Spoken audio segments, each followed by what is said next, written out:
Najua nishawahi kugusa, lakini ilikuwa mwishoni katika kipengele cha uimbaji na waimbaji ni kunguru wasiofugika. Hii kipengele cha huduma ya maombezi ni ya ngapi? Ni ya kupigia hela. Kilikuwa mwishoni, wenda wengi hawakufika. Leo naanza na kipengele hiki sana sana. Na leo ninakwambia huduma ya maombezi ni wizi wa mchana, wizi wa peupe ambao haujachukuliwa hatua za kisheria, kwa sababu serikali zimejipambanua kwamba haziingilii imani. Lakini nataka nikwambie namna kuu mbili ambazo hizo ukisha kuwa nazo uwezo ukawa na maombezi na hakuna tatizo litakaloinuka ambalo lilidhaniwa lihitaji maombezi. Moja, tatizo la mwenye dhambi sio shida alionayo, ni dhambi alionayo. Kwa hata wenye dhambi wakija kanisani hawakutakiwa waombewe hovyo, kwa sababu hata ukiomba atoke, anaenda kufanya lile lile, anarudi. Mlango mkubwa wa ugonjwa, wa tatizo, wa udhaifu, wa huzuni, wa oga ni dhambi. Kuminywa ni dhambi. Kujikuta asubuhi na mku mezini dhambi. Dhambi tunayo kutafuna. Kwa hiyo mwenye dhambi hata angekuja, ilikuwa ambiwe, ndugu, dhambi ndio inayokula, dhambi ndio inayokutafuna. Kwa hiyo ukitaka tu uwe salama, kataa dhambi. Yesu kila alipo wasaidia watu aliwaambia, angalia, usitende dhambi tena. Manake kutotenda dhambi sio kumkaripia tu mtu.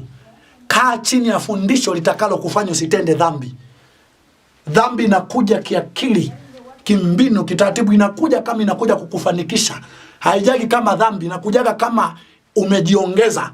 Inakuja kukuchangamsha, kukuburudisha, na kumbe itakuumiza mbele.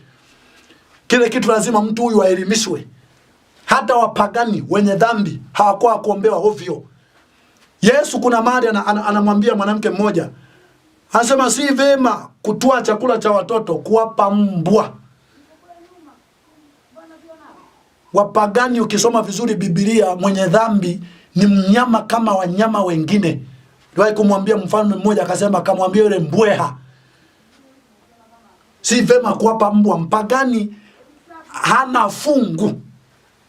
Kipindi kile ilikuwa nazungumzwa Ukristo ama ucha Mungu, ulikuwa Uyahudini tu, ulikuwa Israeli tu. Lakini baadaye Ukristo ukawa ni kumwamini Kristo. Uzima, amani, baraka ni fungu la aliyeokoka, aliyeamini, atembeaye kwenye njia za Bwana. Ni fungu la aliyeamini, sio fungu la kila mtu tu. Kwa hiyo akija mpagani, mimi naumwa, mimi nimefumaniwa, mimi ndo inasumbua, mimi na wengine, mimi hela sina, nataka uniombe, mimi nina shida hii. Sema sio vema kuwapa mbwa chakula cha watoto. Muamini Kristo, kaa ufundisho, utembee kwenye njia za Bwana, afu baadaye yote utazidishiwa, wala hutaombewa. Mimi nimeeleza watu kwa sura hiyo. Wako watu walikuwa na pumu, wako watu walikuwa na kansa, wako watu walikuwa na namna za kupoza kwenye mili yao. Alimada anaweza kuita nesi, kaambia kaa kanisani, ita Yesu, fuata maelekezo, bila maombezi yoyote. Wazima sana. Na nishakwambia, miongoni mwa maeneo unaweza kukuta wagonjwa sana kuanzia kiti cha mbele, wanaopokezana kubadilishana hospitali, makanisa ya maombezi. Nenda kafuatilie mmoja baada ya mwingine, hususan wa mbele. Na wiki hili mpaka walinzi wa getini kwenye hospitali za mikoa za rufaa na zile za kitajiri, kwa sababu na hela wanapiga sana, wanawajua. Juzi alikuwepo mke wake hapa, juzi alikuwepo mtoto wake hapa, juzi alikuwepo mzee wa kanisa, juzi alikuwepo mama askofu, juzi alikuwepo nani, makanisa ya maombezi ndio anaongoza kwa ugonjwa. Hii ni tafsiri ya kwamba shetani aogopi bra. Toka kwa Yesu, toka. Na mapepo yakishajua mazezeta watupu. Kwa sababu unajua zezeta anatoa zezeta, wanabaki mazezeta. Shida sio maombezi. Kama tena wanaoomba utashema si yule mzee kanisa kila kija. Yesu aliombea wapi akina Petro? Kila akikutana nao weka mkono chini. Kila akikutana nao chini. Kila akikutana nao piga mkwara chini. Kila vini macho tu, wenda wazimu tu, wizi wa mchana tu. Nazimu kubwa, tembelea magari ya kifahari, nyumba za kifahari. Sababu tana piga ibaki mideni mitupu hiyo. Piga mpaka ife kwa pressure, kwa kubaki madeni matupu. Wewe somesha watoto international za gharama, wengine wapeleke mpaka nje. Yenyewe mpaka shule za makufuri za bure anashindwa daftari na kaptura. Piga hela. Mjanja kuwai mjini shule, kijijini nguvu. Kuja mjini yale maombi mnayowekea ile. Pokea. Kumbe mnaweka hapo wasema, bwana lifiatue zaidi lisiwe na akili hili. Alidui mjini shule na ile mkiingiza ritandarabolita malake mijinga mitupu ndio iliyokuja. Mijinga mitupu lifiatue hili, lifiatuke zaidi. Ilete ikauze na meza, ikauze na duka lilisa. Fiatuke. Ndio ilipo tu pale. Mimi mzee wa kanisa. Mimi mzee wa mimi mwenyekiti wa kwa, mimi mwenyekiti wa kina mama, mimi mwenyekiti wa baba, mimi mwenyekiti wa kina mama, mimi katibu wa kina mama. Umeshaifyatua, umeshapiga. Kila Jumapili, wagonjwa pitani mbele, lipo. Nataka wachumba. Nataka magari. Yesu angechoka kila Petro. Kila Petro ingekuwa tu kila kikutana nao. Kuna siku ameshindwa wao kumuombea mtu anayeanguka kifafa, akasema wenye imani hapa nitakaa nanyi hadi lini? Kwa sababu hii kazi inatakiwa muifanye nyie, sio kazi ya mchungaji, sio kazi ya mhubiri, sio kazi ya kiongozi, ni ya kazi yake aminie. Huduma ya maombezi ya kupigia hela. Ukishaona tu mahali pameandikwa huduma ya maombezi, ujue huduma isiyomo kwenye Biblia ambayo ukishaingia itakupiga vya kutosha. Kwa sababu kwenye Biblia kuna huduma ngapi? 5. Utume, unabii, ualimu, uinjilisti, uchungaji. 5. Kuna huduma 5. Hiyo nyingine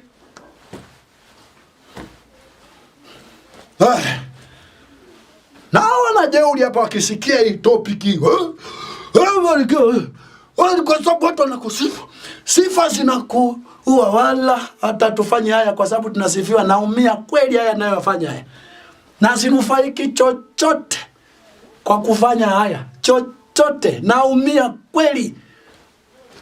Ndio maana unioni mara kwa mara. Naumia kweli. Tunafanya haya kwa sababu tunaagizwa tufanye. Hatufanyi haya kwa sababu kuna maslahi fulani tunapata. Unatafuta kiki. Tumia lugha za kiuni. Tafuta kiki.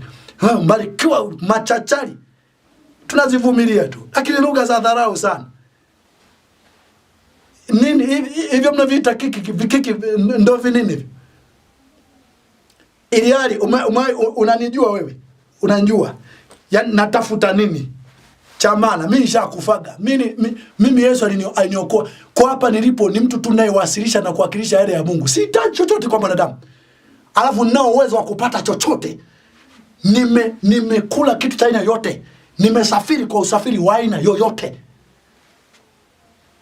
Nimetoka ndani ya bara ndani ya nchi ya Tanzania kwenda ndani ya bara la Afrika kwa usafiri wa aina yoyote. Mabasi ya aina yote nimepanda. Sio kwenda kuhubiri, kwenda tu kuangalia ulimwengu ukoje. Tumepanda ndege za kila aina. Double decker, ndege inapakia watu juu chini, wakishuka hapa kijiji zaidi ya watu 600. Tumepanda hizi Qatar Airways, tumepanda Kenya Airways, tumepanda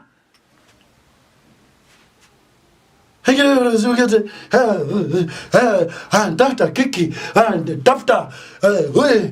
tafuta umaarufu, tafuta ili weje, niwe maarufu ili weje. Duma ya maombezi, duma maombezi. Mimi naombea watu, wafundishe watu kila wakija kanisani, kila mmoja aombe kwa kipimo unachoomba, kwa sababu Yesu alileta kanuni na njia jinsi gani mtu aishi mbele zake. Hakuleta kanuni ya wachungaji na maaskofu na wahubiri. Vile alivyoishi Yesu ndivyo kila mtu anatakiwa aishi. Mkikutana kanisani, sio mikwaya na michango, maombi yapigwe zaidi ya saa moja. Kila ibada yapigwe, uone kama mtaona mgonjwa katikati yenu. Kila wakati mtakuwa wazima tu. Wazima tu. Unaiacha inazurura wiki nzima alijaja, wakati maombi natakiwa kila siku mtu aombe zaidi ya saa moja ndio usalama wake. Nazurura inakuwa lazima. Kwa nini siwe na mapepo Jumapili hilo? Hata kama ni shemasi, hata kama ni mchungaji, hata kama ni askofu. Nashangaa maaskofu walianguka. Kwa nini wasiwe na mapepo? Kwa nini wasiwe na mapepo? Siku moja tu ukiacha nafasi moja tu, mimi ninayeongea moja tu, nikiacha nafasi, hali inakuwa mbaya kweli. Tafuteni Mungu siku zote. Tafuteni yeye na nguvu zake. Imewapasa kumwomba Mungu siku zote, wala msikate tamaa. Mungu ni mwaminifu, atawapa ikiwa mtaomba mchana na usiku. Watu hapo tu azuru umefundisha mikwaya, michango, nini, inakuja tu Jumapili, nimechoka. Ili ubiri lielewe lazima useme, Bwana atakusaidia utajiri, mali, nyumba utazaa double. Hatukichepuka utatengeneza na Mungu. Hapo ndo unasikia lazima uhubiri injili za kipagani. Ndio maana inashangilia sana mwaka kupata nyumba, kupata gari, kwenda Ulaya. Mimi sitamani hata kwenda Ulaya. Sitamani, magari ninayo yanapigwa vumbi tunje. Sijui vyakula, hela zimo bahati mbaya tu hapa sina, ningekonyesha zingine. Nakula tu nyanya chungu na maharage na vyakula vya kawaida. Siku moja ndo napiga kitimoto na kanyama ka kuku na supu nikihitaji. Sitamani kwenda Ulaya, kwenda kwa wazungu, kwenda Tunduma, kwenda Dar es Salaam, kwenda Arusha, kwenda New York, kwenda wapi. Mimi Yesu ndo New York. Yesu ndo, yani tena usifananishe na New York Yesu wangu, wala Egypt, wala Europe, wala Beijing, wala, yani Yesu wangu ni zaidi ya mji wowote unaojua. Na kwa bahati nzuri nimetembea miji kadhaa, sikuona, niliona tu watu. Baada nikafuatia historia moja, nchi zinazoongoza watu kujinyonga ni zile zinazoitwa zimeendelea, zenye flyover kila kona. Flyover inaweza kaenda masafa ya kutosha, barabara 6 juu, bado wanaongoza kwa kujinyonga. Flyover zingine zimepita mpaka kwenye gorofa, ndani ya gorofa bado wanaongoza kujinyonga. Nikafika kule nikakuta wamechoka. Mimi nikasema Yesu tena pale kanisani mimi unanitosha. Haitosha. Duma ya maombezi. Unaenda na tayari kwa ile kanisa la duma ya maombezi ndio maana mdomo unaanza kuongea, unaongea utafikiri hujui kuongea, waisha kufinya. Bomoa akili yako. Duma ya maombezi ni wizi wa mchana. Tena ukishaona mtu tu ameandika duma ya maombezi, ujue tu asilimia kubwa mkamuaji mkuu. Sehemu kubwa wakamuaji sana. Lengo ni ukamoja, anatafuta title. Ndio maana ilikuja mtume na nabii, unakuta kila mtu mtume na nabii. Kwa sababu gani? Na nabii ana upstairs. Manabii wa zamani waliishi vijijini, ndani milimani. Manabii wetu wako mjini na magorofa na gari kali. Nabii na ndege kali. Nabii takuja na title siku moja kwamba manabii wa zamani na wa sasa wapi ndio sahihi. Wa zamani walienda milimani, walikaa kule, watu waliwafuata kule, walitokea mjini mara moja. Siku zote waliishi kule. Manabii wetu wanaishi kwenye gorofa kali. Elisha aliwahi kupewa chumba kizuri na kitanda, alikiacha kaenda mlimani. Wakwetu akipewa chumba na hodhi na nyumba nzima, sasa Bwana ameniambia unipe. Uza na jenga na kituo cha televisheni, nabii, tume. Yaani ukiona wana jina tu limevuma kidogo, alianza mzee Kulola, mwinjilisti kama mwinjilisti. Ikaja ikavuma mchungaji, ikaja mchungaji, ikavuma kila mtu akaanza kanisa lake anaita askofu. Kaja kavuma nabii mmoja mahali fulani, nabii. Kaja kuvuma mtume. Kaja kuvuma mtume na nabii, mtume na nabii. Ili njia tu pigera. Itwa kwa jina lako. Kazi zitakutambulisha. Tumeaminiwa kwa kazi kubwa kuliko utume, kuliko uchungaji, kuliko waskofu. Tumeaminiwa kuwa miungu, kuwa na vyote ambavyo Mungu anavyo. Ana huduma ngapi? Na karama ngapi? Yesu alikuwa na huduma ngapi? Na karama ngapi? Pako kaita mtume, nabii, mwinjilisti, nabii mkuu, nabii maarufu. Njaa tu. Vya nini vyote hivi? Hakina Yesu naita nabii Yesu, mwalimu Yesu, mtume Yesu, mchungaji Yesu, mchungaji Paulo, nabii Paulo, tume na nabii Paulo, mwinjilisti nabii Paulo. Zaidi ya yote anaitwa mtume, na alikuwa mtume kweli. Wakati fulani nije nifundishe, nije niongea habari za mtume ni nini. Mtume mko mijini, mtume mko mijini tu, mahali tunapiga tu soda, supu, mtume. Hela zikiongezeka ndo unatamia na kuatamia na tumbo linatokea na pembeni. Sema tumefanyika kuwa takataka za dunia na tamaa ya vitu vyote. Tunafanya kazi kwa mikono yetu wenyewe. Tunahubiri wa madhabahuni, yale vya madhabahuni, lakini isiwe hivyo kwa ajili yetu.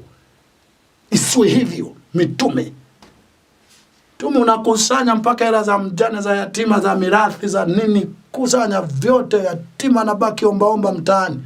Shabeba umepeleka watoto India kusoma. Tawakemea sana katika nyakati ambazo nitakuwa hai. Takemea sana. Kemea sana.